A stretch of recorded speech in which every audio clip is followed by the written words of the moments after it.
The twin suns of Arcanus burned mercilessly overhead, casting harsh shadows across the canyon city of Thalanis.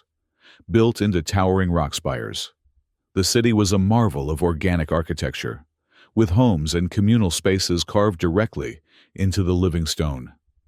Bioluminescent glyphs adorned the walls, dormant now in daylight, but ready to illuminate the city with their ethereal blue glow once darkness fell. Ethan Drake wiped sweat from his brow as he made his way through a narrow passage, his water scanner tucked discreetly beneath his dust-colored cloak.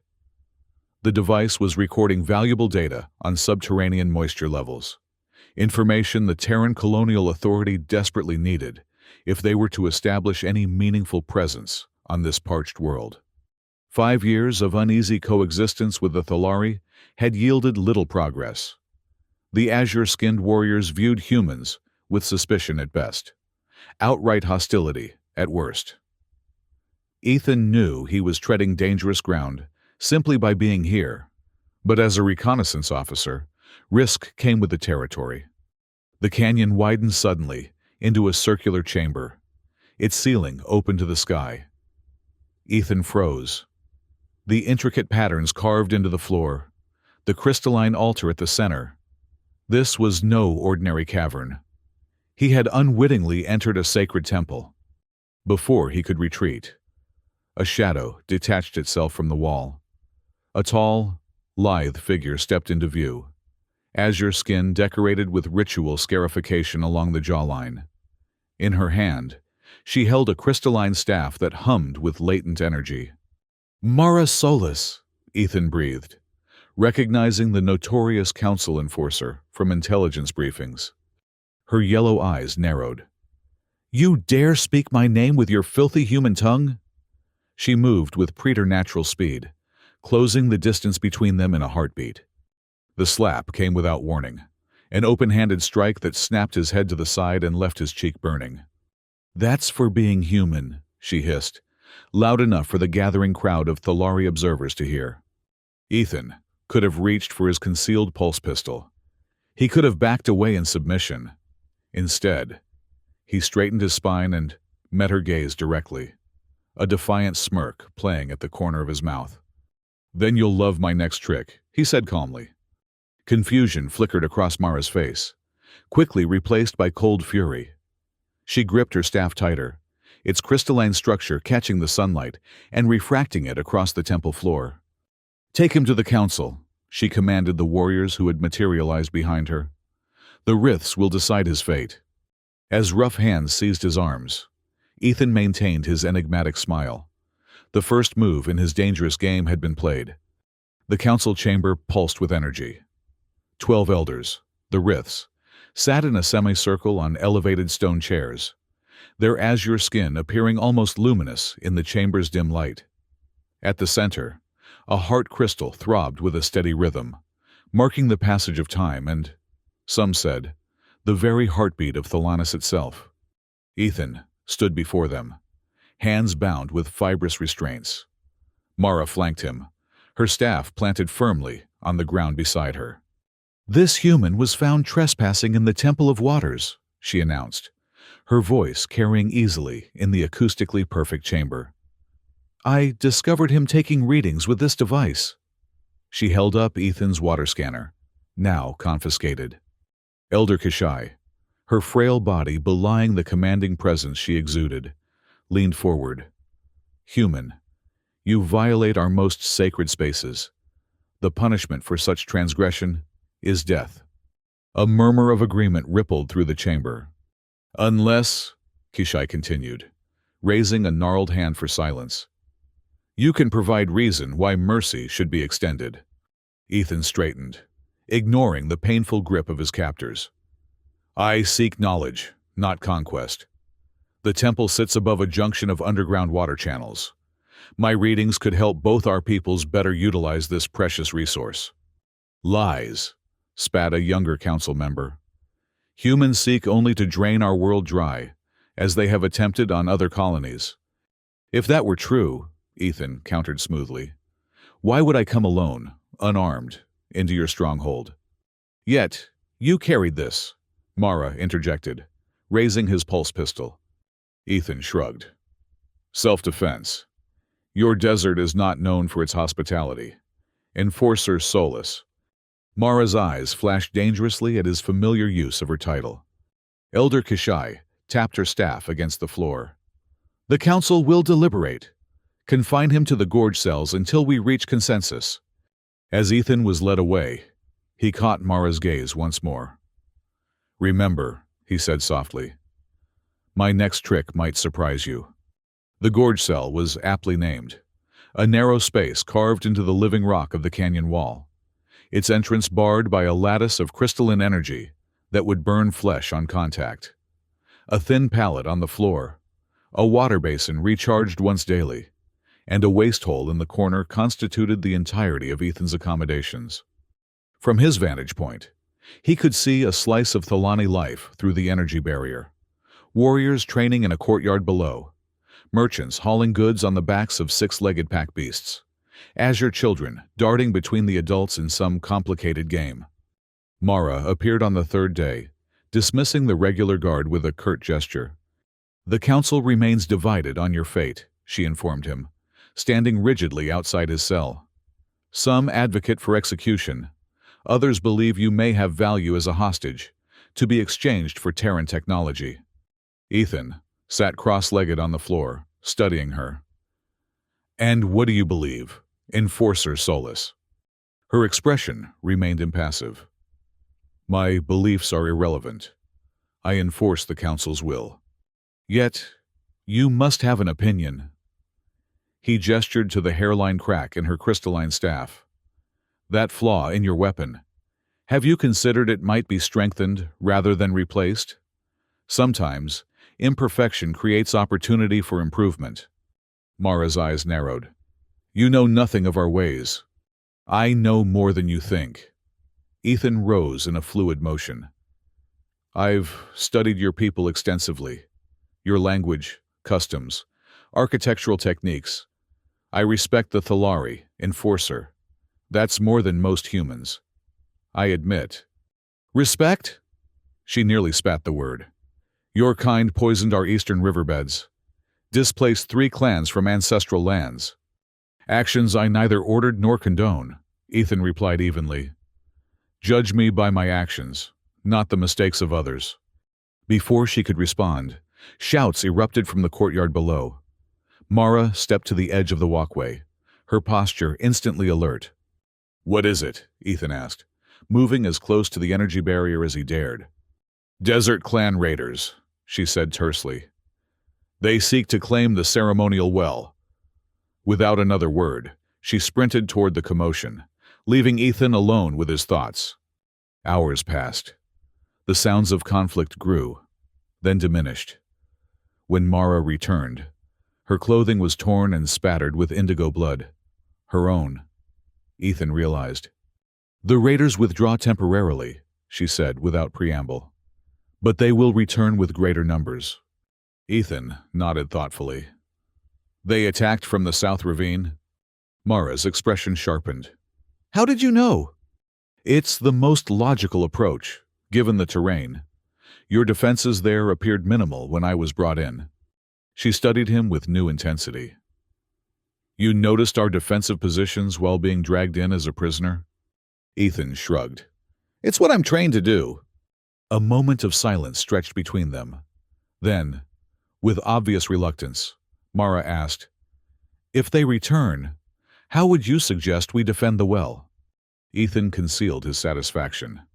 Deactivate my cell and I'll show you. Mara laughed bitterly. You think me a fool?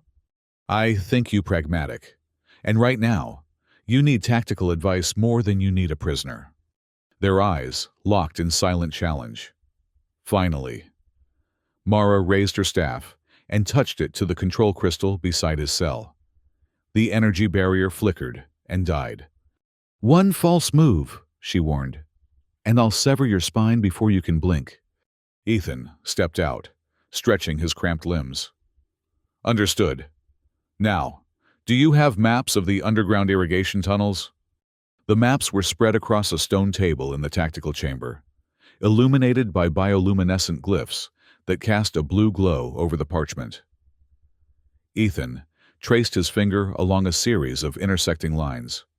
"The raiders will expect you to fortify the obvious entrances," he explained to Mara and the small contingent of warriors she had summoned. "But these maintenance tunnels here and here provide perfect ambush positions. If you station archers at these junctions, you can catch them in a crossfire when they breach the main chamber." A grizzled warrior with a scar bisecting his left eye growled skeptically. "And leave our backs exposed. The tunnels could become our tomb." "Not if we collapse these sections after positioning," Ethan countered, indicating strategic points. "It creates a controlled battlefield on our terms." Mara studied the map intensely. "It could work," she admitted reluctantly. "But it requires precise timing and coordination." "Which is why I should be on site to direct the operation," Ethan said firmly. "I've specialized in desert warfare tactics. This is no different from operations I've run on 3 other colony worlds." The scarred warrior began to object, but Mara cut him off with a raised hand. "The human will observe only. We implement his strategy, but under my command." She fixed Ethan with a hard stare. "And you will remain shackled throughout." Ethan smiled thinly. "As you wish, enforcer." The battle came at dawn 3 days later. The raiders, a splinter faction of desert Thalari with sun-bleached skin and fanatical devotion to their chieftain, stormed the southern approach exactly as Ethan had predicted. They were met with punishing fire from concealed positions, forced into the kill zone Ethan had designed. From his observation point beside Mara, hands still bound, Ethan watched the engagement unfold. "They're adapting," he noted, as the raiders began using portable shield generators to deflect energy bolts. "Order your eastern flank to target their feet.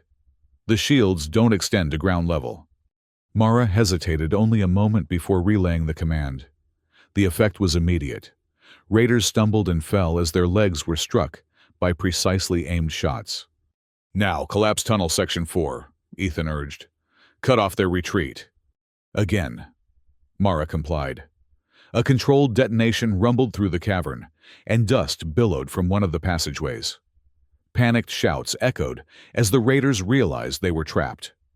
"Offer surrender terms," Ethan suggested quietly. "You've won. No need for further bloodshed." Mara gave him a long look. "That is not our way." "It could be," Ethan replied. "Mercy can be a powerful tool for peace." After a moment's consideration, Mara stepped forward, her voice ringing out in the Thalari tongue, offering terms. To Ethan's relief, the raiders dropped their weapons. As the prisoners were led away, Mara turned to Ethan. "Your strategy saved lives today. Thalari lives. And prevented unnecessary deaths among your enemies." Ethan pointed out, "They're still your people, even if misguided." Mara's expression remained unreadable, but she raised her staff and deactivated his restraints. "The council will want to hear of this." The next day, as Ethan sat in his cell, which now featured a proper chair and table, a small concession to his elevated status, a commotion outside drew his attention. A young Thalari warrior was carrying something wrapped in cloth, followed by a concerned crowd. Mara appeared shortly after, deactivating his cell barrier. "Come," she ordered. "Your expertise is requested." Puzzled, Ethan followed her to an open courtyard where the young warrior had laid his bundle on a stone table. As the cloth was pulled back, Ethan saw a desert falcon, its wings bent at an unnatural angle, its breathing labored. "This creature is sacred to us," Mara explained, her voice uncharacteristically soft. "It fell from the sky during a patrol. Our healers are skilled with Thalari anatomy, but know little of avian physiology." Ethan approached slowly, aware of the many eyes upon him. "You want me to help it?" "If you can," Mara confirmed. "Our scouts report you have treated similar creatures during your expeditions." Ethan carefully examined the falcon, noting its injuries with gentle fingers. "The wing is fractured in 2 places. It needs to be set, and the bird requires hydration and pain management. He looked up at the assembled Thalari. I'll need specific materials. For the next hour, Ethan worked meticulously, splinting the wing with lightweight materials the Thalari provided, administering a diluted painkiller from his own field kit that he assured them was safe for the bird. Throughout the procedure, he explained each step to the watching healers, who observed with intense fascination. When he finally stepped back, the falcon was resting more comfortably, its splinted wing secure against its body. It will need time to heal, he told them. Regular feeding, clean water, keep it calm and in a quiet space. A murmur of appreciation ran through the crowd. One elderly healer approached and, to Ethan's surprise, touched his shoulder in a gesture of respect before taking charge of the bird. As the crowd dispersed, Mara remained, studying Ethan with new eyes.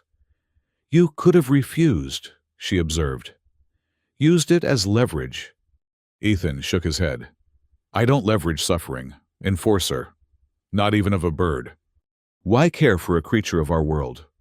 Because all life deserves compassion, Ethan replied simply. Thalari, human, or falcon, the principle remains the same. For the first time, Mara seemed genuinely perplexed by him. Return to your cell, she said finally. I must report to the council. That evening, a proper meal was delivered to Ethan's cell, not the standard prisoner's rations, but food that might have been served to a guest. As he ate, he noticed Mara watching from the shadows of the walkway, her expression contemplative. The relative peace was shattered 2 days later, when a Thalari scout burst into the council chamber, where Ethan was being interrogated about Terran water reclamation technology. The azure-skinned warrior was covered in dust and blood, his breathing ragged. Sable riders, he gasped. A full warband, moving toward the canyon settlements. They bear Terran weapons. The chamber erupted in chaos. Elder Kishai's voice finally cut through the din.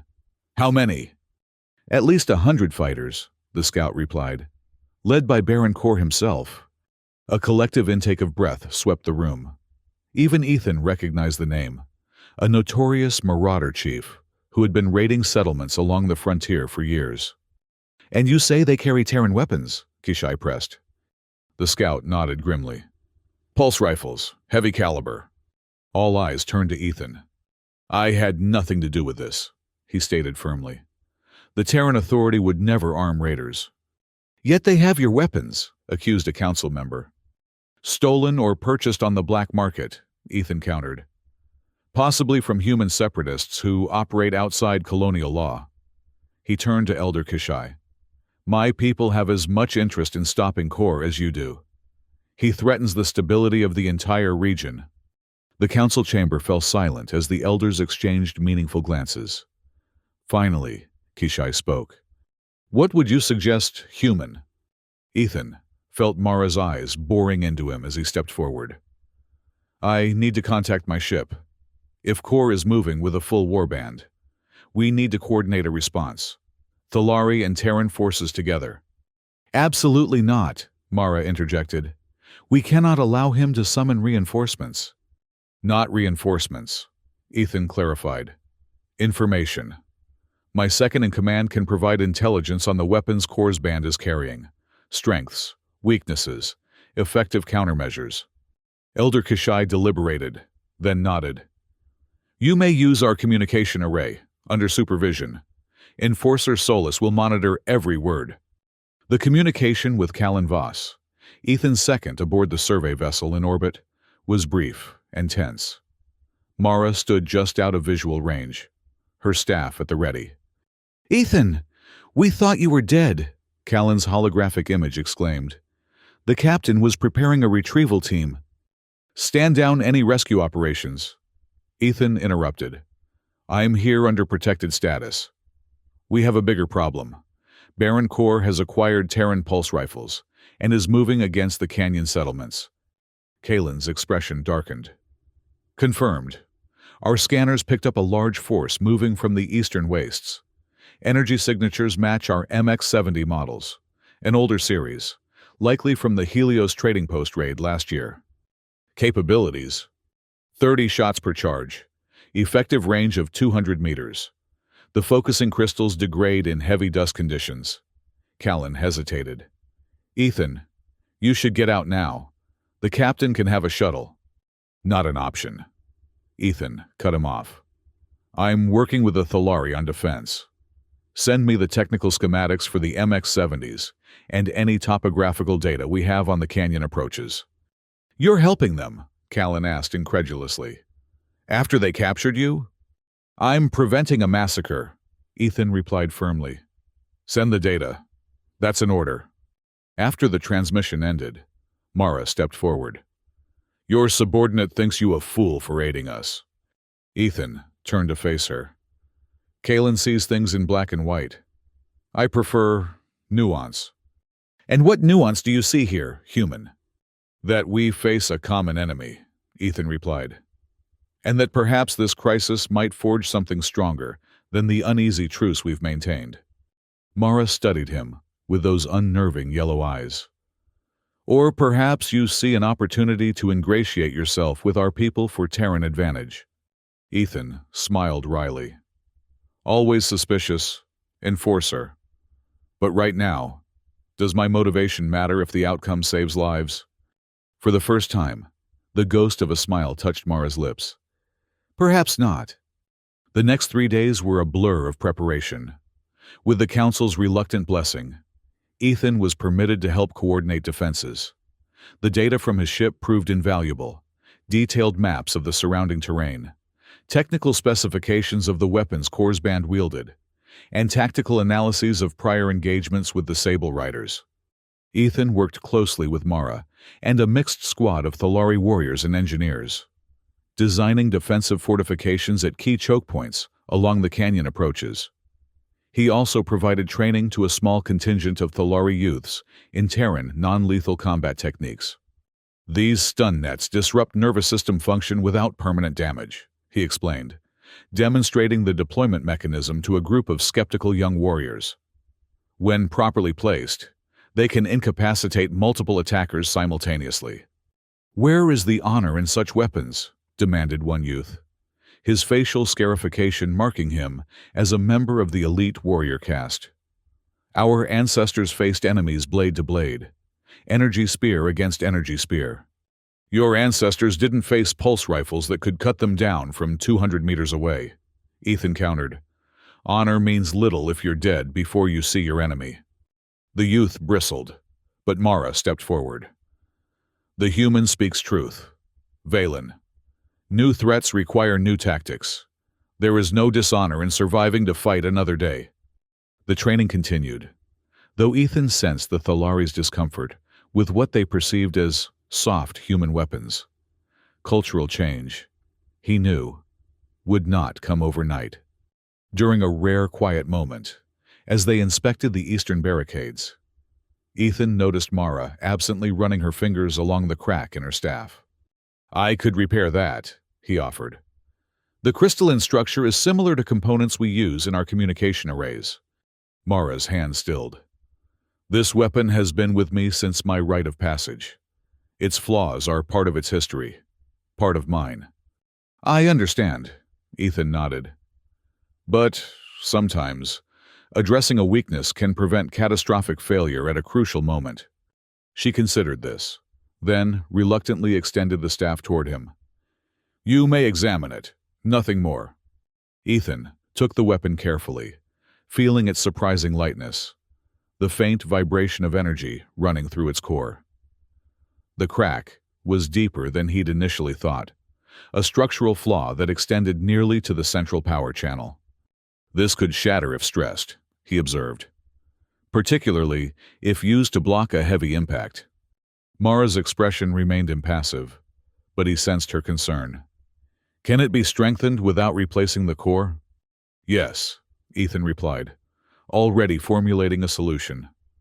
I'd need access to your metallurgy facilities and some specific materials, but I could reinforce the structure while preserving its integrity. I will consider it, Mara said, taking back her staff. After the Sable Riders are defeated? If we survive, Ethan added with a grim smile. When we survive, Mara corrected. And Ethan was surprised to hear the firm conviction in her voice. The night before the anticipated attack, Ethan stood on a high ledge overlooking the canyon. The twin moons of Arcanus bathed the landscape in silver light, transforming the harsh terrain into something hauntingly beautiful. He had been permitted to move freely within the central settlement area, a privilege granted after Elder Kishai had witnessed his dedication to the defense preparations. Footsteps behind him announced Mara's arrival. She moved to stand beside him, her eyes scanning the horizon. The scouts report Corps' forces will reach the outer perimeter by midday tomorrow, she said without preamble. Ethan nodded. We're as ready as we can be. The positioning of the reflective minerals along the sunken pass should create the blinding effect we need. Mara turned to face him directly. Why are you doing this, Ethan Drake, truly? The use of his full name, the first time she had addressed him as anything other than human, caught him by surprise. Because it's right, he answered simply. Because lives are at stake. You could have abandoned us when I struck you, she pressed. You could have waited for your ship to mount a rescue. Instead, you chose to help the very people who imprisoned you. Ethan gazed out at the moonlit canyon. Do you want to know what the trick was that I mentioned after you slapped me? Mara's expression sharpened with interest. Yes. I surrendered deliberately, he revealed. I knew enough about Thalari culture to understand that, once captured, I would be brought before the council. And I knew that despite your hatred of humans, your people adhere to strict codes of conduct regarding prisoners. You wanted to be captured? Mara asked incredulously. I wanted access, Ethan corrected. To your leaders, your defensive capabilities, your water management systems. Information my people need if we're ever to establish peaceful relations. So this was all strategy. Mara's voice cooled. A human trick. Not entirely. Ethan turned to face her. I didn't anticipate forming connections here. I didn't expect to respect your people as much as I've come to. Mara studied him in the moonlight, her yellow eyes reflective. And I did not expect to question beliefs I've held my entire life. She looked down at her staff, fingers tracing the crack. Perhaps we are both being changed by circumstances. Perhaps that's not a bad thing, Ethan suggested quietly. For a long moment, they stood in silence. Then Mara straightened, resuming her role as enforcer. Rest well, Ethan Drake. Tomorrow will test us all. The Battle of the Sunken Pass began precisely as Ethan had predicted. Baron Corps' forces approached from the eastern flank, their numbers even greater than intelligence had suggested, nearly 150 fighters, each armed with stolen Terran pulse rifles and portable shield generators. From his position beside Mara at the command point, Ethan watched through high-powered optics as the Sable Riders formed their attack lines. They're moving into position, he reported. Exactly where we want them. Mara nodded grimly, then raised her staff. Energy pulsed along its length, and she brought it down sharply. The signal flashed across the canyon, and hidden Thalari forces activated the first phase of Ethan's plan. Carefully positioned reflective minerals, a rare substance Ethan had identified in the Thalari mining operations, suddenly angled to catch the brutal light of the twin suns. The effect was immediate and devastating. A blinding glare engulfed the narrow pass, disorienting the Sable Riders and rendering their targeting systems useless. Now! Mara commanded, and a volley of energy bolts erupted from concealed positions along the canyon walls. The first wave of attackers fell, their shields useless against the precisely aimed fire.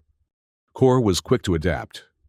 The Baron, a towering Thalari with deep violet skin and ritual scars covering his entire face, bellowed orders, and his forces deployed smoke generators, obscuring the battlefield and reducing the effectiveness of the glare tactic.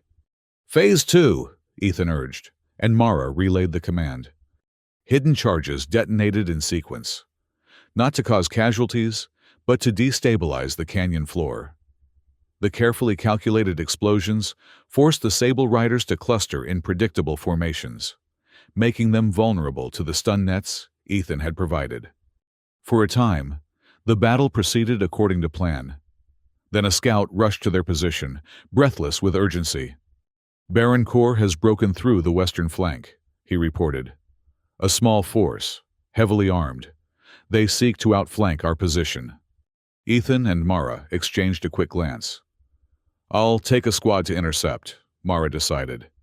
"You maintain command here." "It could be a trap," Ethan warned. "Corps may be trying to draw out leadership." "Then we shall disappoint him," Mara replied with a fierce smile. She turned to the warriors behind them. "Valen, Sorath, with me. The rest hold position with the human." Before Ethan could object further, Mara was gone, moving with the fluid grace that made Thalari warriors so formidable in close combat. The main battle intensified. Ethan directed the defensive efforts, coordinating pulse grenade deployments and tactical retreats to lure segments of Corps' forces into prepared ambush points.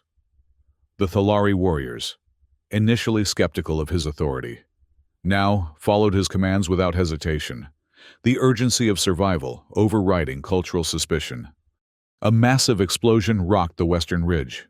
Through the dust and chaos, Ethan saw Mara's squad engaged in desperate combat with a contingent of Sable Riders. Baron Corps himself was visible, his massive frame wielding both a pulse rifle and a traditional Thalari energy blade. Even at this distance, Ethan could see Mara was outmatched. Her squad was being systematically cut down, and her staff, the crack now visibly widening under the stress of combat, was barely deflecting Corps' powerful strikes. Ethan made his decision in an instant. "Maintain positions," he ordered the warriors around him. "Hold this line at all costs." Then he was running, snatching up a discarded pulse rifle and sprinting toward the western ridge. The path was treacherous, exposed to enemy fire. Energy bolts sizzled past him, one grazing his shoulder and searing flesh. He ignored the pain, focused entirely on reaching Mara before Corps could deliver a killing blow. He arrived to find a grim tableau. Valen dead, Sorath grievously wounded, and Mara fighting with desperate intensity, despite a deep gash across her torso that leaked indigo blood onto the dusty ground. Her staff was visibly fracturing, the crack spreading with each impact as she parried Corps' relentless attacks. Ethan raised the pulse rifle and fired in rapid succession, forcing Corps to fall back momentarily. He reached Mara's side, just as her legs buckled beneath her. "Foolish human," she gasped, clutching her wound. "You abandoned your command position." "Tactical adjustment," Ethan replied tersely, positioning himself between her and the advancing Corps. "Can you move?" "Not quickly," Mara admitted, her breathing labored. Baron Corps stalked toward them, his scarified face twisted in a cruel smile. "The human comes to die with his Thalari whore," he sneered in heavily accented standard. How touching. Ethan's pulse rifle was nearly depleted, 3 shots remaining at most. Behind him, Mara struggled to rise, her damaged staff clutched in trembling hands. "Stay down," Ethan told her quietly. "I have a plan." "Another trick?" Mara asked, a hint of her usual sardonic tone breaking through the pain. "Something like that," Ethan confirmed, then raised his voice to address Corps. "You're fighting on the wrong side, Baron. The Thalari Council seeks peace, prosperity for all clans." Corps laughed, a harsh sound like stone grinding on stone. "Peace? With vermin like you? Humans poison everything they touch. The Council has grown weak, corrupted by your soft words and false promises." "Then, why use our weapons?" Ethan challenged, slowly shifting his position, drawing Corps' attention away from a specific point on the canyon wall. "If humans are so contemptible, why embrace our technology?" "I take what is useful," Corps growled, advancing another step. "As I will take your head as a trophy." You'll have to be faster than that, Ethan replied, and fired his remaining shots, not at Core, but at a camouflaged panel on the canyon wall. The hidden plasma turret, installed days earlier as a last resort, activated with a high-pitched whine. Energy coalesced at its barrel, targeting Core with mechanical precision. The Baron realized the trap too late. As he turned to engage this new threat, Mara summoned her remaining strength and lunged forward, her fractured staff driving toward Core's exposed back. Time seemed to slow. Ethan saw the staff connect, saw it shatter into crystalline fragments as it penetrated Core's armor, saw the Baron's expression of shock and rage as energy discharged directly into his spine. Then Mara was falling, her weapon destroyed, her strength spent. Ethan caught her before she hit the ground. Behind them, Baron Core collapsed, his nervous system overloaded by the staff's final energy discharge. In the sudden silence, Ethan could hear the battle continuing in the main canyon. Without Core's leadership, the Sable Riders were losing cohesion, but they fought on with desperate ferocity. Mara's eyes flickered open, focusing on Ethan's face with effort. "The battle," she whispered. "Still raging," Ethan replied, examining her wound with gentle fingers. "You need medical attention." "No." Mara gripped his arm with surprising strength. "Our warriors need leadership. Without Core, the riders can be broken." Ethan hesitated, torn between the immediate need to get Mara to safety and the strategic imperative of pressing their advantage. "Go," Mara insisted. "Finish what we started." With a reluctant nod, Ethan carefully positioned her in the shelter of a rock outcropping. "I'll send healers," he promised, then turned back toward the main battlefield. What he found was chaos. Without Mara's commanding presence, the Thalari defense had begun to fragment. Warriors fought in isolated pockets, their coordination dissolving as communication broke down. Ethan seized a fallen warrior's staff and climbed to a prominent ledge overlooking the canyon floor. Drawing a deep breath, he shouted in the Thalari dialect he'd been studying for months. "Thalari warriors, Baron Core has fallen by Enforcer Solus's hand. Rally to the center pass. Flank their eastern position." Heads turned, azure faces registering shock at the human speaking their tongue, issuing commands with such authority. For a heartbeat, Ethan feared they would ignore him, or worse, turn against him. Then, a veteran warrior raised his weapon in acknowledgement and bellowed a battle cry. Others joined, the sound swelling until it echoed through the canyon like thunder. The Thalari forces reorganized, pressing the advantage against the increasingly disoriented Sable Riders. Ethan jumped down and joined the front lines, fighting alongside warriors who hours earlier might have killed him without hesitation. Now they accepted his presence, his commands, his strategy, unified by the immediate need for survival. The tide turned definitively when Mara appeared at the canyon entrance, supported by two healers, but upright, clutching a makeshift staff. Though she could barely stand, her presence galvanized the Thalari forces. With a final, coordinated push, they drove the remaining Sable Riders into retreat. As the dust settled and the twin suns began their descent toward the horizon, Ethan found himself standing amid the aftermath of battle. Thalari warriors moved through the canyon, tending to wounded comrades, securing prisoners, gathering weapons. The cost had been high. Dozens of defenders lay dead or gravely injured, but the settlement had held. Mara approached slowly, her movement stiff with pain despite the healer's ministrations. "You spoke our language," she observed, her voice raspy with exertion. "And our warriors followed you." "Necessity," Ethan replied simply. "I saw what needed to be done." "You abandoned pursuit of Core to save me," Mara continued, studying him with those penetrating yellow eyes. "Why?" Ethan met her gaze steadily. "Same reason. I saw what needed to be done." A hint of her old sardonic smile touched Mara's lips. "Always the pragmatist." "Not always," Ethan admitted. Sometimes I make choices based on other considerations. Before Mara could respond, they were surrounded by council members and warriors, all talking at once, demanding explanations, offering congratulations, seeking guidance for next steps. The moment of quiet understanding between them passed, but Ethan caught Mara watching him thoughtfully throughout the chaotic aftermath. The ceremonial healing grotto was carved deep into the living rock, illuminated by bioluminescent glyphs that pulsed with a gentle, soothing rhythm. Water trickled down stone channels, its mineral content carefully calibrated to accelerate healing for Thalari physiology. Mara reclined on a bed of soft moss, her wounded torso wrapped in medicinal bandages. The healers had worked through the night to repair the damage inflicted by Kor's blade, and while she would carry another scar to add to her collection, her life was no longer in danger. Ethan sat nearby on a stone bench, his own minor injuries treated and bandaged.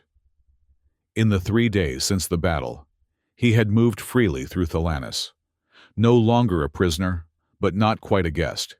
His status remained undefined, a matter of ongoing debate within the council. "The falcon flies again," he told Mara, breaking the comfortable silence between them. "The young healer, Liran, showed me this morning. Its wing has healed cleanly." "A good omen," Mara murmured, shifting slightly to find a more comfortable position. "Life continues, despite our best efforts to destroy it." Ethan smiled at the dry humor. "How are you feeling?" "As though I was struck by a mining drill," Mara admitted. "But I will recover." She gestured to the fragments of her shattered staff, collected in a ceremonial bowl beside her bed. "Unlike my weapon," Ethan studied the crystalline shards thoughtfully. "It served its purpose in the end. Kor's armor would have deflected most conventional attacks." "A noble death for a warrior's tool," Mara agreed, "though I find myself unexpectedly bereft without it." "It can be reforged," Ethan suggested. "Not exactly as it was, but perhaps stronger. I've been speaking with your metallurgists about incorporating the reflective mineral we used in the battle. It could reinforce the crystalline structure, prevent future fractures." Mara raised an eyebrow. "A fusion of Thalari tradition and human innovation?" "Precisely," Ethan nodded. "Symbolic, don't you think?" Before Mara could respond, a commotion at the grotto entrance drew their attention. Elder Kishai entered, followed by several council members and a contingent of warriors. Their expressions were solemn, ceremonial. Ethan rose respectfully as they approached. Kishai stepped forward, her ancient eyes surveying him with inscrutable intensity. "Ethan Drake of Terra," she intoned formally.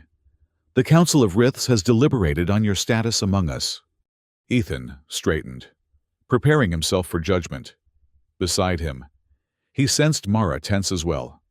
"Your actions during the Battle of the Sunken Pass have been recounted by many witnesses," Kishai continued. "You abandoned tactical advantage to save Enforcer Solus. You rallied our warriors when leadership faltered. You fought alongside our people against a common enemy." She paused, her gaze unwavering. "Such actions cannot be dismissed, even when performed by one not of our blood." A murmur ran through the assembled Thalari. Ethan remained silent, waiting.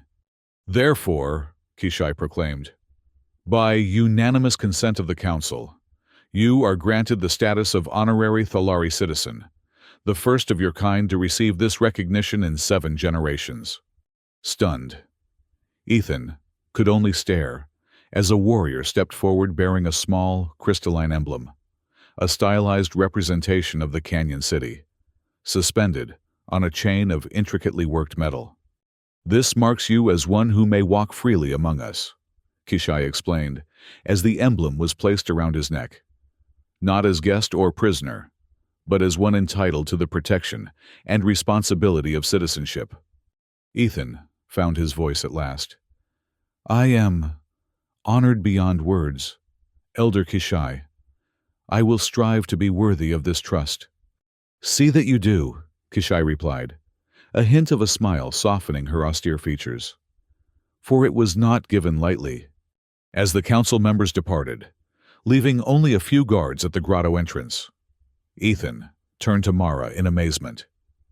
Did you know about this? I may have spoken in your favor, Mara admitted, her expression carefully neutral. The council values my judgment, despite my impulsive first encounter with you. Ethan touched the crystalline emblem, feeling its subtle warmth against his skin. A considerable evolution from a slap, and that's for being human. You've earned a measure of respect, Mara acknowledged. Though don't imagine all prejudices have been erased. Many still view humans with suspicion. One step at a time, Ethan agreed. Centuries of mistrust aren't overcome in a single battle. Mara's eyes drifted to the fragments of her staff. Perhaps it begins with small gestures, the mending of what is broken. 1 week later, as the twin suns rose over Thalanis, Ethan stood with Mara on a high cliff overlooking the canyon city. The settlement was returning to normal rhythms after the battle. Markets reopened. Children resumed their games in the courtyards. Repair work continued on damaged structures. Mara stood tall and proud, her wounds healing well, her posture betraying only the slightest stiffness. In her hands, she held her reforged staff, the crystalline structure now reinforced with veins of the reflective mineral from the sunken pass, giving it a subtle iridescence in the morning light. The council has approved a formal water-sharing agreement with the Terran Authority, she informed Ethan. The first of its kind. Your superior officer, Voss, seemed surprised by the terms. Kalen tends to expect the worst in diplomatic situations, Ethan replied with a smile. He'll adapt. As we all must. Mara ran her fingers along the staff, tracing the patterns where the reflective mineral had been integrated into the crystalline matrix. The metallurgists say this is stronger than before. The mineral distributes force more evenly throughout the structure. The flaw became an opportunity for improvement, Ethan observed. Sometimes our greatest weaknesses, when addressed properly, become our greatest strengths. Mara turned to face him directly, the rising suns illuminating her azure skin and the intricate scarification that marked her status. The council has appointed me as liaison to the Terran colony. I am to work directly with their representatives to implement the water agreement and explore other areas of potential cooperation. An excellent choice, Ethan said sincerely. You understand both the importance of Thalari tradition and the necessity of adaptation. And you? Mara asked. Will you return to your ship now that the crisis has passed? Eventually, Ethan acknowledged. But my mission has expanded somewhat. The Authority is interested in establishing a permanent diplomatic presence here. They've asked me to lay the groundwork. So we will continue to work together, Mara noted, her tone carefully neutral, though Ethan thought he detected a hint of satisfaction. It seems our paths remain intertwined, he agreed. For better or worse. Mara's lips curved in a rare, genuine smile. She touched the staff's new inlay, where human innovation and Thalari tradition had been fused into something stronger than either alone.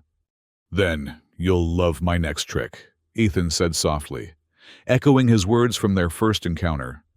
To his delight, Mara laughed, a sound he had never heard from her before, rich and uninhibited, in that moment, as the twin suns climbed higher over the canyon city. Ethan felt a sense of possibility unfurling before them, a future where ancient prejudices might give way to something new and unexpectedly powerful. The desert falcon they had healed soared overhead, its wings spread wide against the boundless sky, a living symbol of resilience and renewal. Below, in the canyon city, bioluminescent glyphs pulsed with renewed vigor, as if the very heart of Thalanis beat with fresh purpose. Two worlds, so long divided, had taken their first tentative steps toward unity. And though the path ahead would surely hold challenges yet unimagined, Ethan knew with absolute certainty that whatever came next, they would face it together. Human and Thalari. No longer enemies but allies in the most profound sense of the word.